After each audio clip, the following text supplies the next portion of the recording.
Hello and welcome to another edition of the Moving Iron Podcast. This podcast is proudly provided by Axon, helping dealers move more iron for almost 100 years. Find out more at axontire.com. Axon was started almost 100 years ago out of a passion for keeping agriculture moving. It's that same passion that drives them today. With a vision for a better experience for both farmer and dealer, they set out to create a better way to move more iron. When you partner with Axon, you get immediate access to a full range of products and solutions designed to meet the complex needs of today's grower. Axon carries all major brands and sizes of tires, wheels, and tracks. From custom colors and sizes to fully customized wheels, you can have the solution for virtually any problem today's farmer is trying to solve. To find more or become an Axon dealer, please visit axontire.com. Moving iron in the 21st century. Hard-working people working hard for you and me. Moving iron time and time again. Through the years you'll find us here. Moving iron. Hello and welcome to Moving Iron Podcast number 232 with my guest, Aaron Fennell. Big shocker there.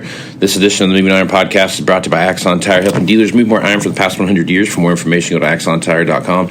Also, if you're interested in a great set of tools for your salespeople to manage their deals as well as the customers that they interact with, check out Arrow at heyarrow.com. How you doing, buddy? I'm here. You are here.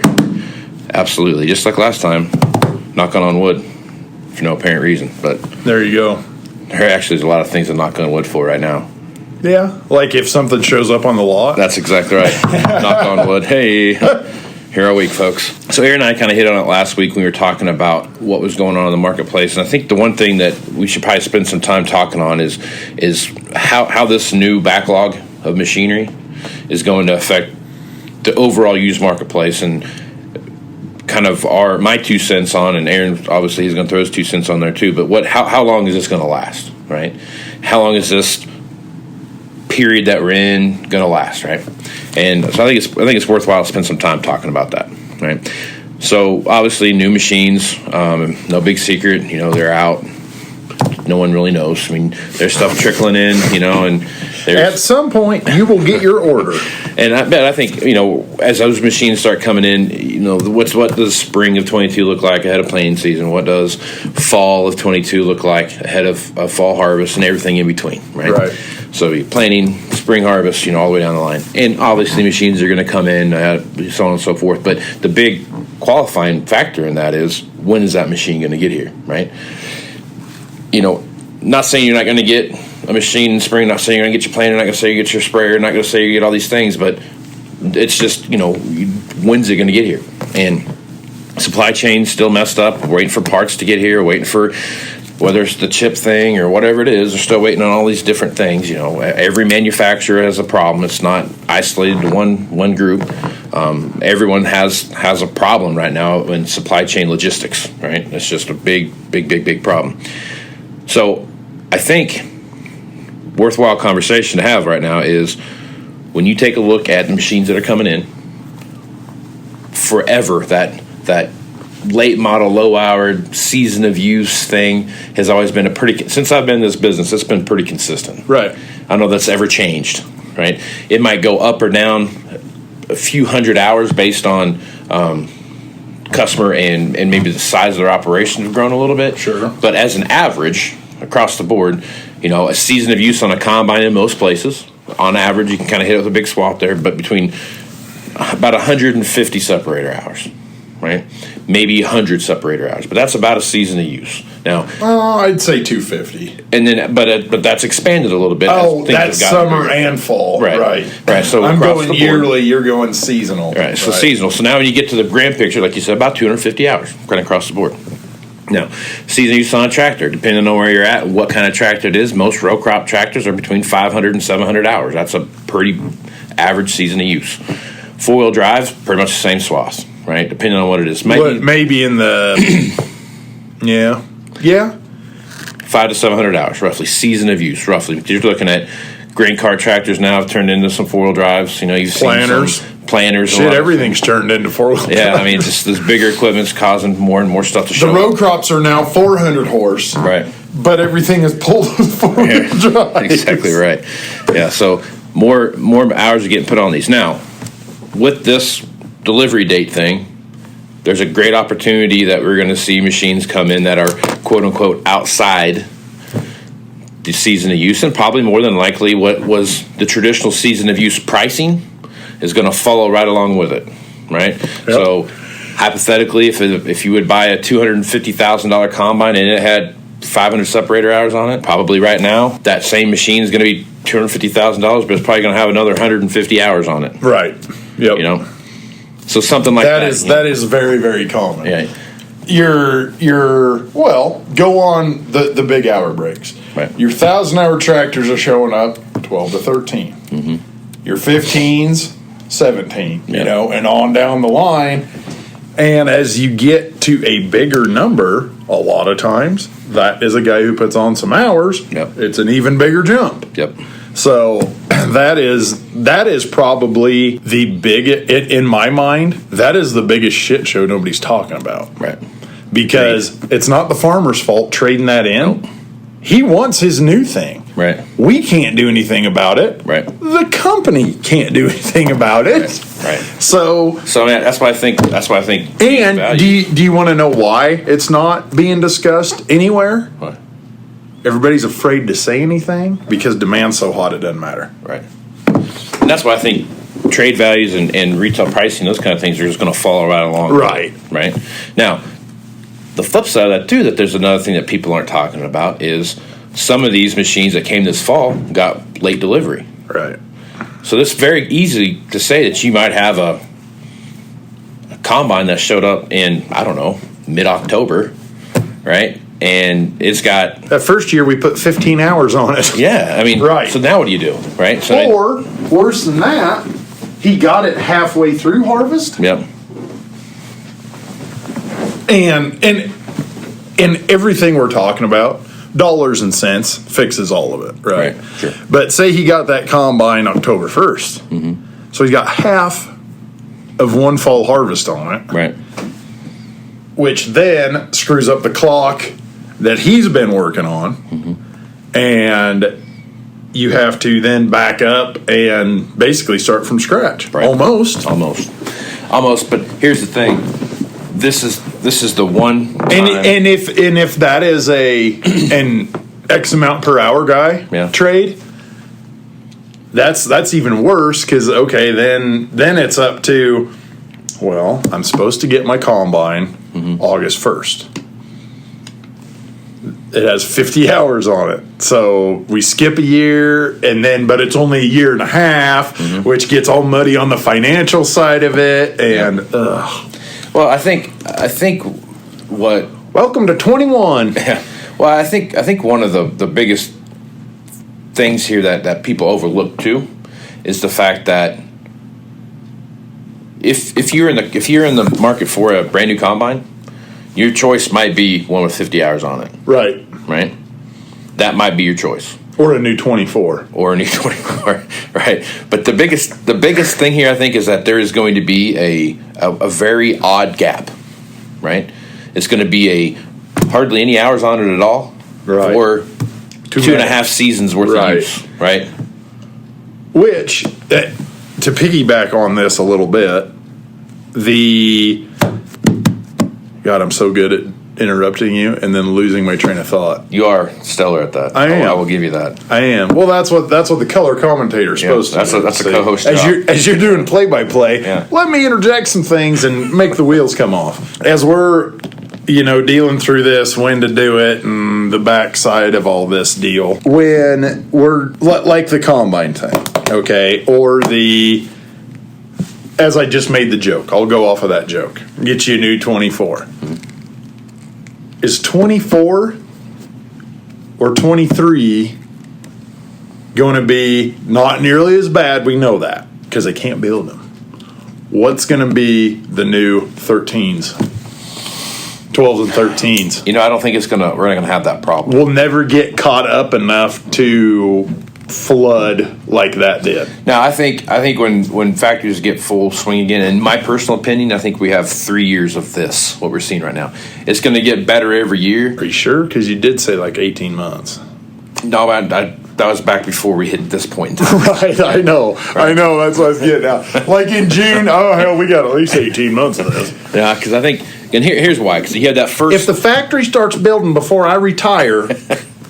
That's the one thing about this, I think, that you can take into consideration, and why I think it's going to be a 3-year cycle, is that no matter what happens, if January 1, the factories are full bore and get totally caught up, we have an entire generation of equipment, first, second, third trade, in a lot of cases that are already sold.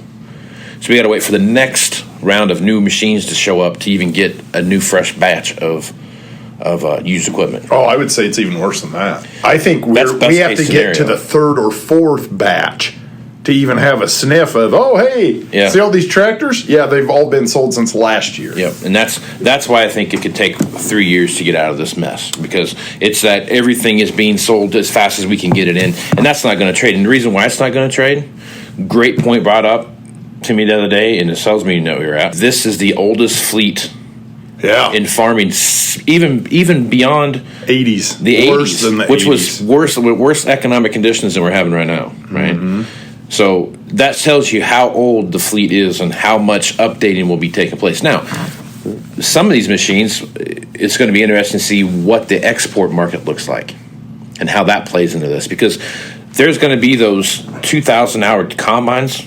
They're going to start coming in that we were anticipating to have 1,300 to 1,500 on, because now not only are we waiting for their machine to get here, not waiting for the new machine to get here, but now you have to wait for the guy that's got that trade in, that's going to trade in all the way down to get down to this one point where everything is finally caught up to where it needs to be at. Right.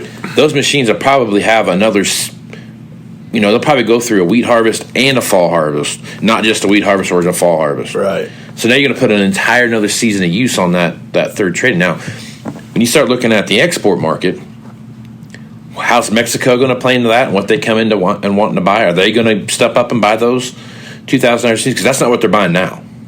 Not saying that you can't sell those machines down there, but they're looking for the 1,500 hour something, the 1,700 hour something. That 2,000 SEP hour combine, it's almost something that they don't want. It's getting hard. It's getting hard to go to any country with that, right? And that is a problem. So that kind of makes you think that, okay, so what's that look like, and how's that play out? To me, that becomes when you start looking at some of these countries like Ukraine, for example. You start looking at, some of these Eastern Bloc countries, and then Central America to some extent. Mm-hmm. And then you start looking at some of these countries in Africa. There's been a lot of folks that have chimed in that were wanting to, they're getting these big contracts to go build these big huge, thousands of hectare farms in Africa, Yep. Starting doing these countries are starting to step out a little bit. Kazakhstan's one of the countries that have done that. You've looked at some countries like Mongolia for a little bit. They're trying to update their farming practices and get more modernized so they're not so reliant on U.S. wheat and those other countries all over the place to keep buying stuff from. They're trying to expand what they've got going. Right. Case in point, China. China was, man, if we could sell some stuff to China, how do you get in with China? And now it's like one thing a week. Right. Literally. Yep. And so that's a good example. There's also a lot of politics involved in why that just happened in the last year or so. Right. But to piggyback onto that, where are they going to end up kind of deal? One thing that is a big, big benefit is, as much as you ever argue with a North American producer about price, you have not done any of it till you work with the export guys. Oh, yeah. Because take the air out of the tires and make it cheaper, Right. Yeah. They get into some wild ideas, and it's all about cheaper. Mm-hmm. Which, if you do know anything about the export, when it gets loaded on the truck at the dealership, everything after that is ungodly expensive and seems 8 times higher than it should be. Right. Also takes a lot of time. Yep. Yep. With that combine that went from, say, 17 to 2, another big problem is you lost your BCD customer who buys that machine because, well, shit, I always buy Greg's combine, and Greg is the second guy who goes from 500 to 1,500, okay? Yep. Greg didn't get his combine. Brad can't buy it because the new one didn't show up, so Greg didn't get his 1-year-old, so Brad can't buy that one. He punts, buys something on an auction, you lost a buyer. Yep. And how many damn times will that happen with the over 1,000 SEP combine crew? Yeah. Yeah. You start looking at that guy, typically. The under 5 guys, Yeah. that's going to be knives and guns and swords and get the hell out of the way because it's going to be they'll be like auction and dealer advertised price at some point. Yeah. Because what you start running into there is, the first guy that trades every year, and then you get the second guy that runs the machine for about 3 years, and then you got the third guy that runs anywhere from 3 to 5 years, depending on what the situation is. And then the guy after that's a 5 to 7 year. Then you've got 7 plus, over a 10-year guy. And now you're going to start seeing the 1 to 2 year old. I think your second guy is going to be okay. I think you probably he's going to have to digest more hours than he's comfortable with. It's the third guy that you're like, yeah, he's just going to he buys an older combine. They're everywhere, right? He's got some hours on it, regardless of age. I shouldn't say old. It has some hours on it, right? Those are the machines. They're third in line, blah, blah, blah. I think that is where you're going to lose guys that maybe people aren't thinking about. That's a good point. I think because everything every day that we spend is strike, shortage, chips, blah, blah, blah, blah, blah, blah, blah. That all deals with the new green shiny stuff that shows up, not the trade on the trade on the trade of that. Right. But here's the thing: when you start looking at these auctions, I can't imagine a dealer putting anything on there except for what we're talking about. Right. Right. That's what they're going to run, the same problem that we've ran into. It's going to be the same consistent issues that we've seen coming around. Now, that being said, you could see some guy that says, hey, I'm going to roll the dice here and see, I'm going to take it to the auction, see if I can't take my $500 combine and get a few dollars more for it than what I had. I know. There's lots of guys doing that. May or may not work out for you, but it is. I mean, that's an option that you see some people taking now. I also think that this is one of those few years where you're going to get guys that have got good opportunities to do some things that they probably normally wouldn't do. The one thing I will caution most guys to think about is make sure you got your plan B lined up before you start jumping ship. I would maybe go to F. Yeah, that's going to be a bigger deal there. Well, we're down to plan E. Now what? Yep. Russell Mash. Yeah, no kidding. Russell Mash. Right. So one thing that I have kicked around a little bit and thought a lot about is what does this year look like for the quote-unquote end-of-the-year tax run, right? To me, I think our shops are going to be more busy than they've been in the past, strictly for the fact of that's your option. That's your option, and I can prepay. Bring my combine, get the inspection done to it. Blah blah blah blah. Okay, well, it looks like $25,000. Great, I'm gonna go ahead and prepay you $25,000 in 21, and I just want the work done before harvest gets here, right, or before whatever planting gets here, or whatever you're doing, right. And to me, that is one of those options that I think are on the table that might be a little overlooked, because right now, if you go to any lot that we've got out here, any lot in North America, you're going to be hard pressed to find something that is going to be readily available to buy at the end of this year. Right. You know what I mean? Before December 31st, 2021, right? Now, that's not saying that there's not stuff out there, because there is some stuff out there, but it's not going to be probably that combine you want to trade into, or that tractor you want to trade into, or a planter you want to trade into, or it's going to be a grain cart, it's going to be an auger, it's going to be it won't be a tractor, combine, planter, or sprayer. Right. No. Highly doubtful that's what it is. But Get those 4 out of your mind. Right. Continue on. right, and that's just I think is going to be one of those situations that we see. Well, I shouldn't say that. You can buy your tractor, your combine, if you're buying used, because there it is, physically exists, has a serial number. Here's your paperwork. Right. You have paid me for it. We'll see you in July. Yep. I also want to stress this too. I think that it's not being talked about. I mean, it's being talked about, but not in relation to this. Right. It's the price of inputs going in the next year. Yeah, I was just thinking that You know? when you were talking about paying the shop, Yeah. here's $25,000. I'm like, Yeah. he could buy 2 shuttles of fertilizer and probably be like, well, we're good. Yeah. So now you start looking at If they that. can get it. If they can get The it. price of every damn input, if you can get it. Right. I mean, like glyphosate, for all intents and purposes, from what I've read, is pretty well exhausted. Right. Fertilizer is, You have maybe 30 seconds or it's going up. and then that is like, I don't know. I mean, Right. you might get it. Right. It's $11 billion a ton if we can find you If we some. can find you some. Right. And, so all of these other factors are playing into that as well, which makes me think, like right now, if you look at the price of corn, it's like a break even. Most guys are like $5.25, $5.50, right? So now, Corn is over $5 and it's break even. right. So that tells you that sooner or exciting. later. But here's the thing: if you're a producer and you're looking at the board right now, and you're like, okay, cool, I can go plant soybeans or I can plant corn. I'm going to go with soybeans, or I'm going to go with wheat. You know what I mean? Oats. No shit, right? We got 120 circles of oats. Let's go. But that's also going to, the corn market's going to be like, we still need corn. So the price is going to come up, right? Yep. It's just going to, it's not like there's an overabundance of corn anywhere, right? And it's just, it's just not. No, and it's like everything getting so crazy so fast. Yeah. I remember it did that the last $5 corn era, and it calmed down. It takes a long time to calm down. Right. We're in a world now where, just like we were saying, $5.25 break even.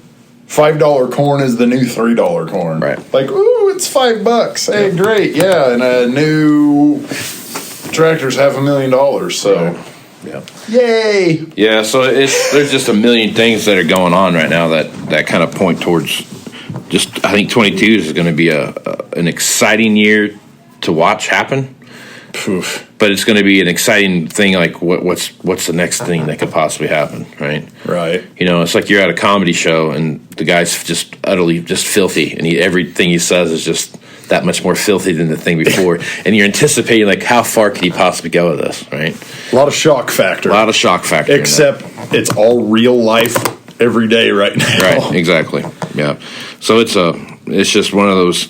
Around every corner, there's some new unexpected turn that you don't know Right. what it's going to bring. Exactly. And it's just an odd time. So It's wild.